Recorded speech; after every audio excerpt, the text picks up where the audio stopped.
Привет из Беларуси. У нас уже были первые заморозки, а я забыла выкопать одно интересное растение и важное для меня. Ну, хочу вам показать, какая красивая брунера.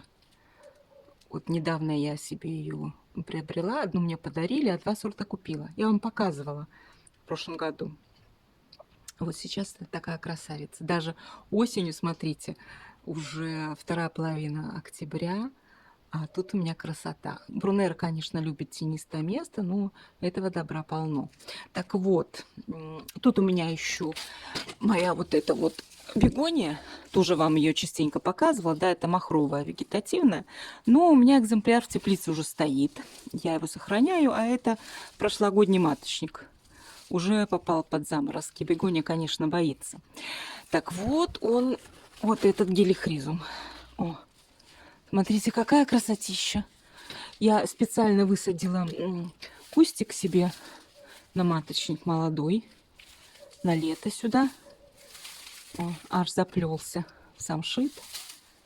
И сейчас я его выкопаю и просто пересажу в горшок, чтобы оставить для черенкования на следующий год. Потому что растение интересное для вот наполнения всяческого рода композиций.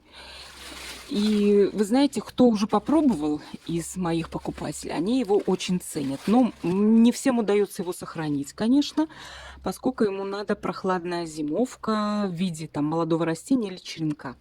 У меня их два сорта. Вот этот такой серый, обычный, он очень длинные плети пускает. И еще один сорт, вот такой вот с варигатным листом. Тоже вам показывала. Кстати, он у меня только появился, вот первый год, я посмотрела, каким он растет. Я думала, что он небольшой, потому что вот в виде черенка он растет небольшим и отстает от серого в росте. Я думала, что он будет, ну, такой, знаете ли, кустарникового типа. Оказалось, нет. Он тоже выпускает длинные плети. Вот такое большое растение из него получается. Поэтому тоже решила его оставить. Я теперь буду знать, что рассказывать своим покупателям о нем. И уже имею такое представление. Ну вот что у меня получилось. Такие растения с большими плетями. И надо сказать, что теперь хорошо бы еще сохранить их в виде молодых черенков. Но замечу, что надо брать очень молодые, прямо вот зеленые, видите, мягкие, потому что много уже таких твердых побегов, которые плохо укореняются. Гелихризум вообще капризен в некотором плане с укоренением.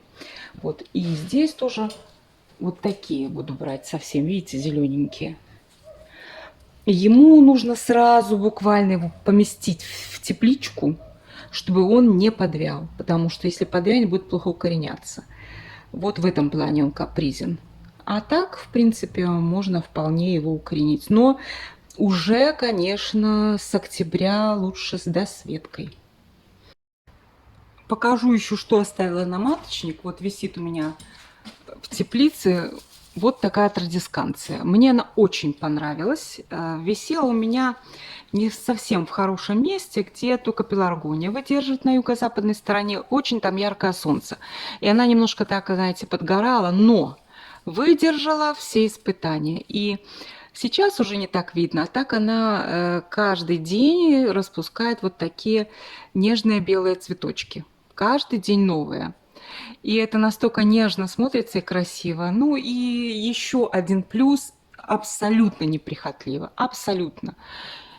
И еще один плюс: она чудесно размножается и очень быстро кусочками вот стебля. Рвете прямо в горшок, их побольше, да, иногда опрыскиваете, и все, и у вас вот такая красота получается за сезон. Это все можно, конечно, сохранить и как комнатное растение где-то, и обстричь немножко. Ну, у меня места хватает в теплице. Смотрите, какой зеленый, да, лохматый шар получился. Оставила себе вот такую обычную традисканцию, которая растет довольно быстро. Тоже была у меня в подвесном горшке для себя, я ее хранила, ну, пришлось ее продать. Захотел человек, пусть у него будет, я себе еще выращу. И еще одна традисканция вот такая тоже оставила себе на маточник, ну, для разнообразия. Вы, наверное, обратили внимание на вот это растение, эуфорбия. Неизменно себе всегда оставляю, цветет всю зиму. Раньше держала в доме, теперь буду в прохладе, в теплице, мне кажется, ей будет еще лучше. Вот такое интересное растение. Да, не совсем обычное, может быть, не всем нравится, но я его очень люблю. Да, у меня еще вот такая есть традисканция. Тоже вот оставила себе. Она растет довольно медленно, плети не выпускает, более такая кустовая форма, но за счет вот яркой такой расцветки, много белого цвета, вот она тоже как бы в моей коллекции небольшенькой. Ну и тут, наверное, обратили внимание на коллизию розовую. Тоже оставляю. Не скажу, что у нас она пользуется спросом. Она очень-очень медленно растет, и приходится много говорить, когда ее продаешь. Но все-таки любители знают, да, что это, в общем-то, еще довольно редкое для наших рынков растений, для наших, подчеркиваю, рынков растения, и, в общем-то, особой ценности ее не видят. Но мне больше нравится зеленая коллизия, обычная.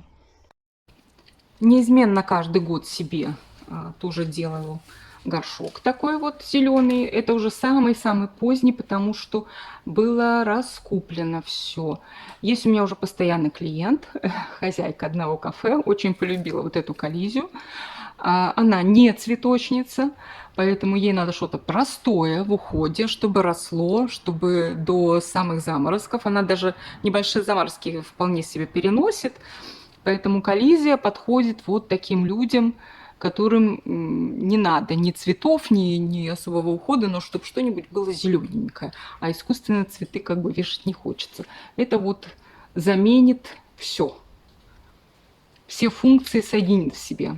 Неприхотливости, красоты, малоуходности и долгого-долгого роста, долгого зеленого сезона. И, конечно, куда же без дихондры. Дихондра должна вот зимовать обязательно. А как ее по-другому сохранишь? Теперь как бы для продажи она нужна. Поэтому хочу собрать с нее семена, попробовать первый раз и посеять семенами. Мне она из семян тоже очень нравится.